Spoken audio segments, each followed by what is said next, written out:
Hello there, and welcome to Gina Gardiner and Friends, a radio show where I share with you the amazing friends that I have. And I'm really thrilled to be able to invite Rob Deptford to join me today. Hi, Rob. Thanks very much for coming on the show. Hi, Gina. Thanks so much for inviting me. I think this will be fun. Well, we've got so much information. We're talking just before the show, folks, to how are we going to condense it into 25 minutes? But I think what we'll have to do is to have you back. But before we start, let me just tell you a little bit about Rob. With broadcast journalism at Rob's foundation and more than 20 years public speaking for marketing purposes under his belt, Rob understands what it takes to turn yourself on for maximum impact in the spotlight. He teaches his presentation expertise. He's authored a book to help others gain confidence on camera, and he applies his skills in his own online business endeavors every day in order to grow his personal brand. And his being on this show is just one example of how you can have a presence in the digital landscape. So, Rob, I know that I'm very excited to be part of it, but one of your developments is that of Strato School. So tell our listeners, what is Strato School and what's the aim for that over time? So Strato School, I think Strato School is nearly a year old now, which is hard for me to believe. Time certainly does fly when you're having fun, as they say. But Strato School came about as a way to create something different in the online space in terms of education delivery, different than your typical big marketplace platforms that are out there, and maybe something that would provide some more niche opportunities for people that are looking for something a little bit different. And how it's evolved is it really is serving a community of people who I think at this point in time, having been through the pandemic and still going through the pandemic in many areas, people have had an opportunity to sort of reassess their values and have really understood now how important it is to live much more holistically and prioritize things in their life that maybe they didn't before. So it's not just work, it's work, play, it's the important things in life, aside from just the rat race, so to speak, that maybe people had been involved in pre-pandemic. So Strato School offers a variety of different niche trainings, some of which you're a part of, and I'm grateful for that because you do a terrific job. And we're compiling those things and offering them to our audience and growing every day. It's interesting, isn't it, that for me, education is something that I am really passionate about, and people taking responsibility for their own learning gives them a platform from which to develop, evolve, grow. And I think that it's a lifelong thing. You don't stop when you leave school. In many ways, you start your education when you leave school. And I say that having been a principal for 20 years. So what made you decide that it needed to be different? Well, I think what we recognized was there was a gap in the market. And even pre-pandemic, I had been, as you know, talking about how important it was to look at these other areas of life. And when I was doing coaching, I used a tool called a balance wheel quite a bit with clients. And that enables you to sort of rank different areas of your life by how much of a priority it is. So whether it's work or family or money or health, all of these different areas of life. And what I sort of discovered going through that process with clients was, there are a lot of people who need to change their focus and bring some of these other areas into their life. And well, how could I do that? In a time of a growing digital era, what I call the digital first business era, it only made sense to me to look at how could we deliver this online in a way that we could make it accessible to a lot of different people. And then as it turned out, everybody went online all at once when we had the pandemic appear. And so we now are in a position where we've got a tool that really is what needs to be in place for people, not just what people might like to have. Isn't it interesting how many people said, no, you can't work from home before the pandemic, that we haven't got the technology, we haven't got the security, we can't do this, we haven't got that. And the world has shifted hugely. And I don't suppose there are many businesses well, those that are ignoring the digital world are giving themselves a huge disadvantage unless you happen to be in a very practical business. But even then, how do you let people know that you're a cleaning company or a care company or whatever? So why do you think it is so important for people to become adept and confident about using the digital space?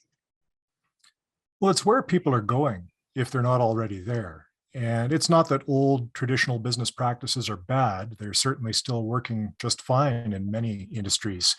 But if you look at the habits of young people in particular, I watch my kids and doing everything that they do day to day on their smartphones. That's their world. Yeah. The And theory that they've evolved different thumbs, because however much I think so. I can't text using my thumbs. I have to use a finger. So slow in comparison, but I think that their world is so different, isn't it? It really is. If you think about it this way, they don't know a world without the internet. And that, to me, when I reflect on that, is really quite shocking to the system at times. I guess it makes me feel old, but it's their reality. Yeah. And so everything they do is in that space. It's normal for them. And if businesses don't adapt to be able to provide for this group that is moving into the marketplace now as future customers, they're going to have a tough time. So it's not about dropping the old ways. It's about also incorporating these new ways. And some companies are doing a good job of it. Others have some work to do, let's say. Yeah. Isn't it interesting? My school was one of the first schools in the country to get computers. And when it arrived, it was the size of a dining room table. Yes. It had reams of paper. You couldn't have single sheets of paper, which had holes on the side, and it would spew these things out across the classroom. And it had less facility than the cheapest, least powerful phone that we have today. I mean, isn't it amazing? I think now of what things can do. Your phone, who would have thought that your phone would have been your camera, your video, your calculator, your torch, everything. Everything. It's just amazing. But it still can't do the ironing. Not so far. No. Not so far. It's helpful in terms of finding instructions on how to do ironing. Yes, but I'd rather not find. We've talked about that you need to embrace the digital landscape, particularly if you're in a business.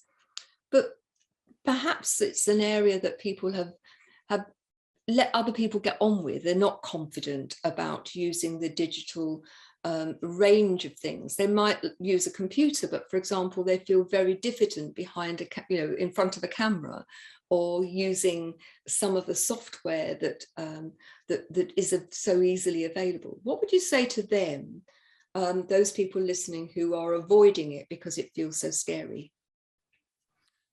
Well, it's interesting because when we talk about public speaking, which is when we think about people making video for online purposes, it essentially is a form of public speaking. And, a lot of people really do fear public speaking. But when we think about it and we really drill down, it's not really public speaking that people fear. It's more likely the fear of judgment. Of going out there and actually performing, giving your speech, and you wonder, how are people going to react? Am I going to be a miserable failure at this? And that really turns people off, I think. And there are ways to get around that. And it's not picturing the audience in their underwear, as that's the advice we seem to get. But it really comes down to knowing what you're going to say and understanding how you're going to deliver it to your audience, given the format that you have. And online, it's likely going to be in video. And the reason people need to do this is because it provides a tremendous advantage for businesses, not only large businesses that already have established brands, but if we think about consultants or coaches or people who do things like you and I do, we need to have some mechanism to establish some authority in our industry and really grow our personal brand. And there's never been an easier way to do that than what we have available now in the digital space and the content creation that we can do for different platforms to make ourselves known out there. And that's what's going to earn trust with an audience. And it's what's eventually going to lead to sales for people like us in smaller businesses. Because let's face it, you're probably more likely to buy something, a service or a product from somebody you recognize because maybe you've seen them on, Facebook or LinkedIn or other platforms, YouTube, or you've had a referral to somebody's content from somebody.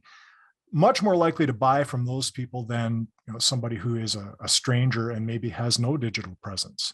So we have to get into this habit of creating content, creating video in particular, because it allows people to make a connection like we're doing here, or audio, right? Because this is an audio format for this particular program, and that works really well also.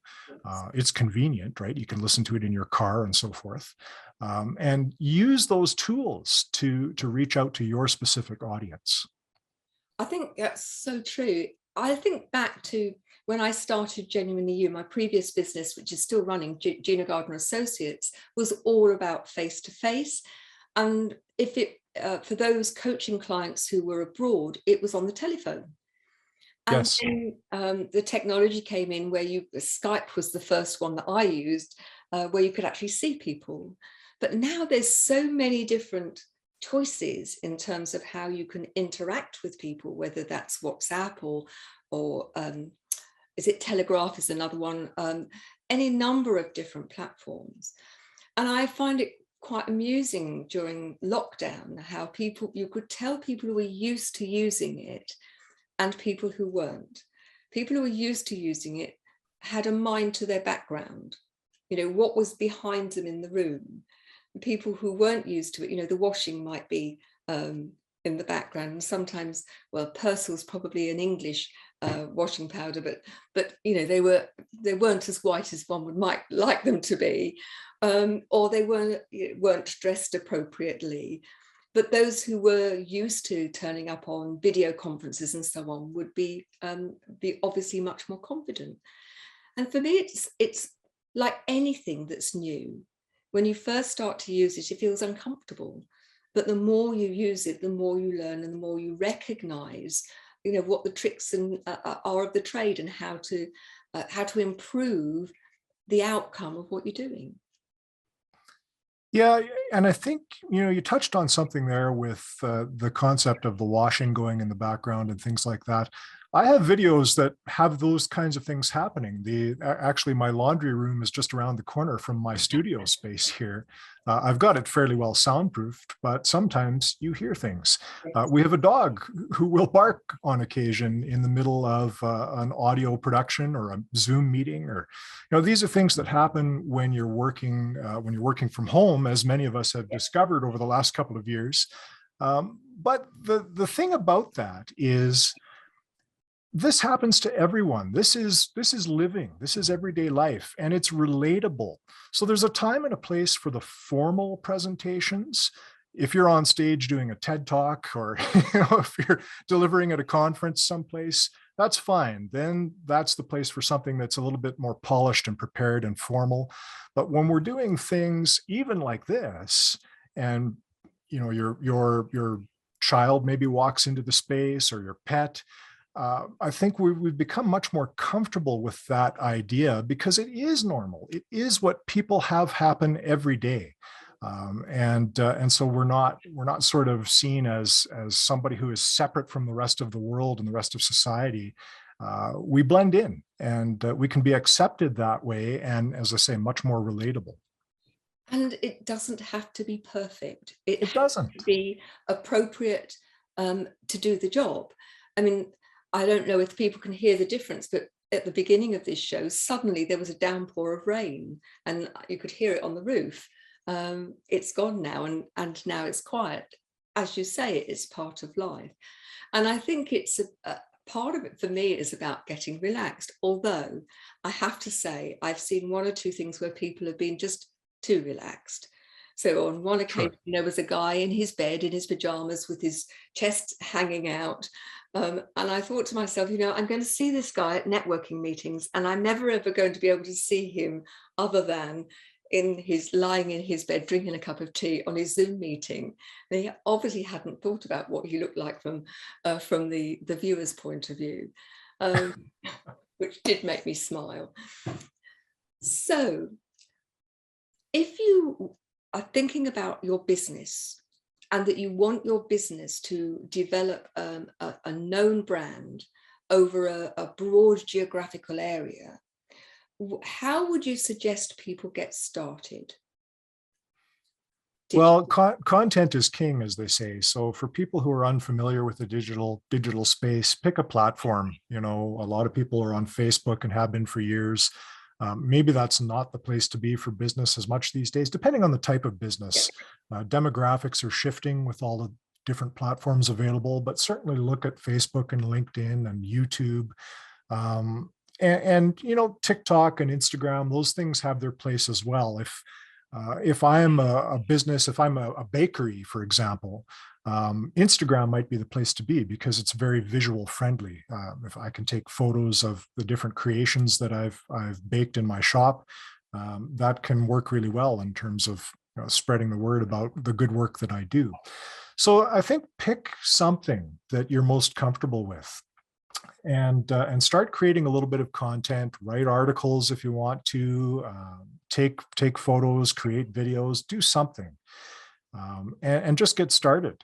And the more you increase your digital footprint, which is something that I know people have hesitated with in years past because we worry about privacy and things like that, and I get it.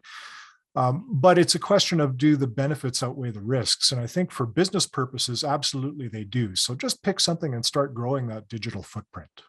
Brilliant.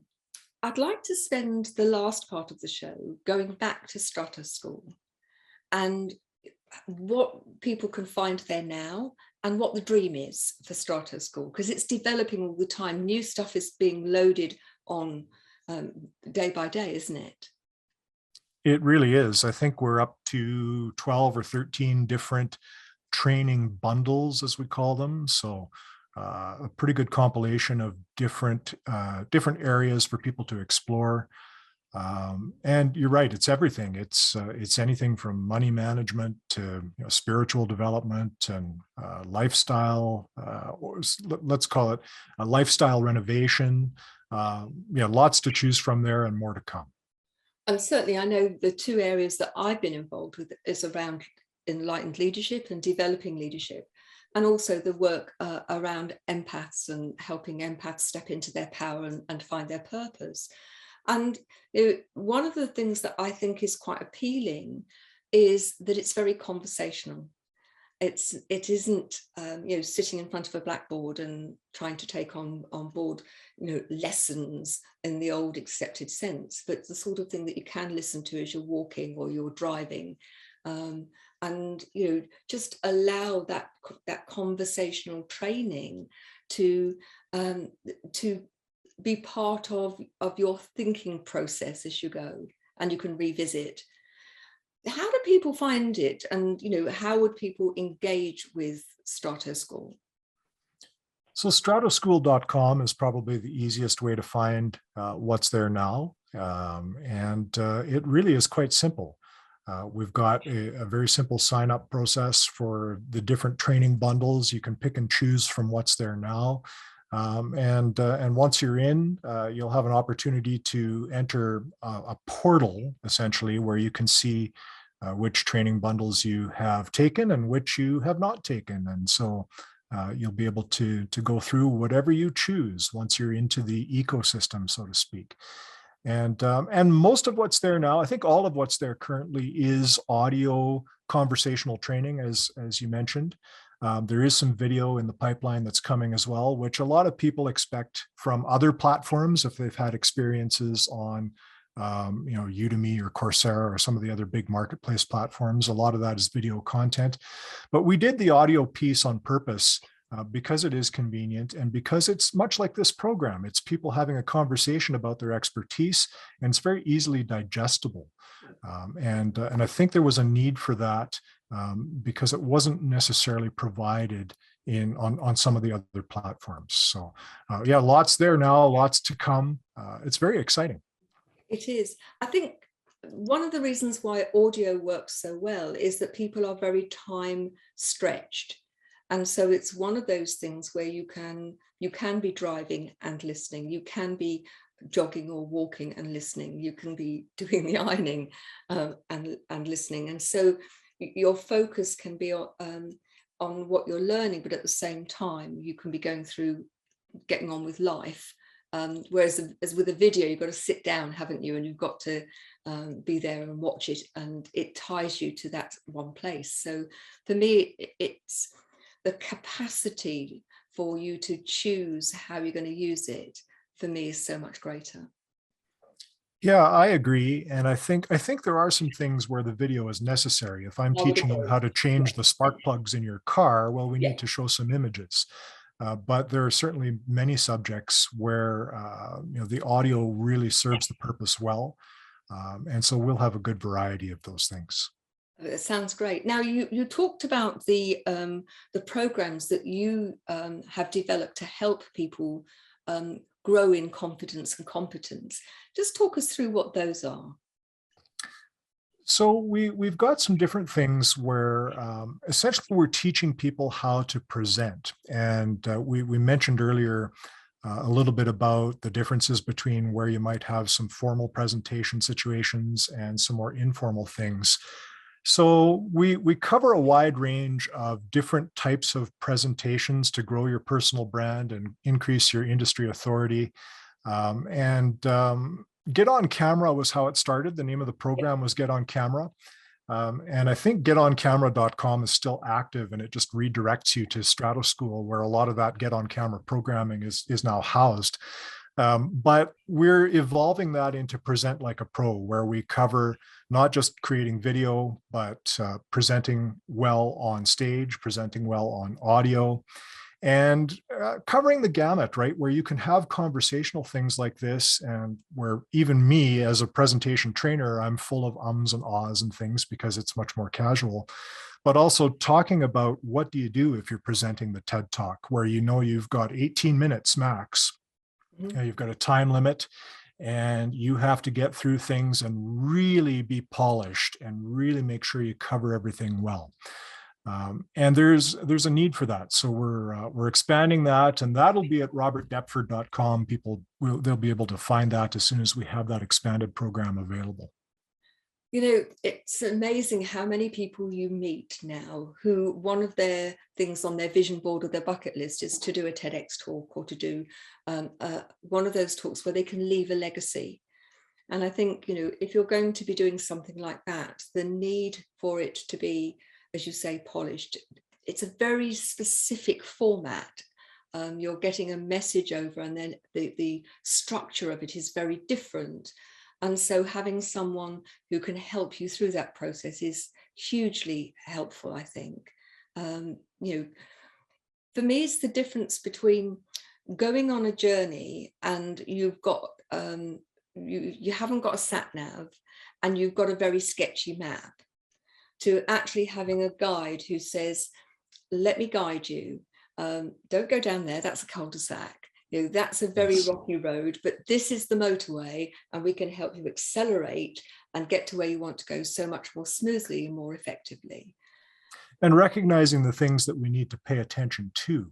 Yes. And it may be your appearance, it may be your speaking speed, it may be not talking as much, right? When we talk about speaking speed, actually, we talk about trying to aim at about 120 words per minute. And that doesn't necessarily mean you have to fill all of the airtime, so to speak. There is advantage in silence, for sure, in certain presentations. In the right places, yeah. In the right places, absolutely. I've recently done a think talk, and I plan to do a TEDx talk. But each of these has their own shape, their own structure, their own criteria that you have to meet, and it's so useful to work with somebody who knows what they are and can share those wrinkles with you. Rob, thank you so much for joining me on the show. As always, it's a huge pleasure. Thank you. Thank you for inviting me. We always have good conversations, so I look forward to the next one, whenever that may be. Me too. Thank you. And thank you so much for listening. Do tune in to the next Gina Gardiner and Friends. It's been a pleasure to have you. Thank you very much. Bye-bye now.